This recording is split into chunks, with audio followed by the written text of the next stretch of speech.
Mag-isa na lang ako sa van, pero kanina from Mabini may nakasabay akong dalawa, yung isa bumaba na ng La Union at yung isa naman ay hanggang Duero lang. So from Duero to Hagna, mag-isa na lang ako. Pero hindi naman nakakatakot kasi kilala namin yung driver.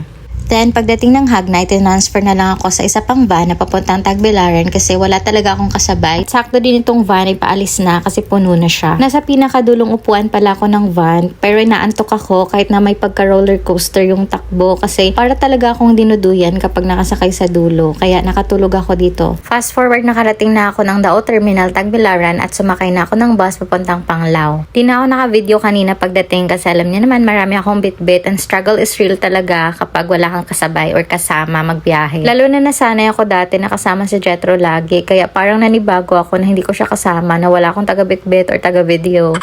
And nakarating na tayo ng airport. Maganda kasi magbiyahe dito, walang traffic. Yun nga lang, malayo talaga yung mga biyahe. 2 o'clock na pala at hindi pa ako nag-lunch. Dito na lang ako kakain kasi habang naghihintay. Maganda kasi kapag maaga kang dumating sa airport. After ko mag-drop ng baggage, ay damiretso na ako sa security check para papasok na ako sa loob kasi nandun yung kainan. And buti na lang okay naman yung hand carry baggage ko. Dito lang pala sa baba yung gusto kong kainan kasi natikman ko na to last time nung bumiyahe kami ni Jetro. Itong Velasco Food Corner. Masarap kasi yung siomai rice nila, kaya ito yung in-order ko ulit at may mga table din kasi sa harapan. Ito na pala yung food ko at marami mga nakaupo dito. Buti na may isang table na may isa pang vacant seat at nakishare na lang ako. Maganda rin dito tumambay kasi makikita mo yung view sa labas. Let's eat! At habang nakaisang subo pa lang ako, biglang tinawag yung pangalan ko. Buti na lang narinig ko agad. Pinabalik ako dun sa ground crew at hindi ko alam kung bakit, kaya dali-dali akong bumalik dun. Pero maganda naman pagbalik ko dito kasi nabakante na yung table na nasa harapan mismo, kaya maganda yung view at dito na ako umupo. At store time pala kung bakit ako pinabalik dun sa ground crew kasi nakita sa luggage ko na may lamang hair straightening brush. Rechargeable kasi yon kaya bawal daw at pinatanggal sa akin at nilipat na lang sa carry-on bag ko. Nung una kinabahan talaga ako pero very nice naman sila na nag-approach sa akin and accommodating. Kaya hindi na ako nakapag-video at pagbalik ko yun na, kumain na ako agad kasi gutom na talaga ako. After kong kumain, lumipat lang ako dito ng upuan and then umakyat na rin ako sa second floor para doon ako maghintay. 2:25 na kaya may 2 hours pa ako makapagpahinga dito while waiting kasi 4:25 yung nakalagay na boarding time sa ticket. Dito lang ulit ako sa front na bench para kita ulit yung mga view sa labas. Pero bumaba muna ako saglit para mag-refill ng water kasi paubos na yung tubig ko. May free water refilling station sila dito which is nice lalo na kapag may dala kang tumbler. Ito yung bago kong travel body tumbler from Sebago. Kung gusto niyo umorder, ilalagay ko yung link sa baba. Ang kagandahan kasi sa tumbler na to is very convenient kapag uminom ka. Nakastraw kasi siya na may cover. With ceramic lining na din siya kaya maglalast siya up to 24 hours kapag cold drinks and 12 hours naman for hot drinks. Sobrang lamig pala dun sa harapan kaya lumipat ako dito sa likuran kasi malapit dun sa aircon.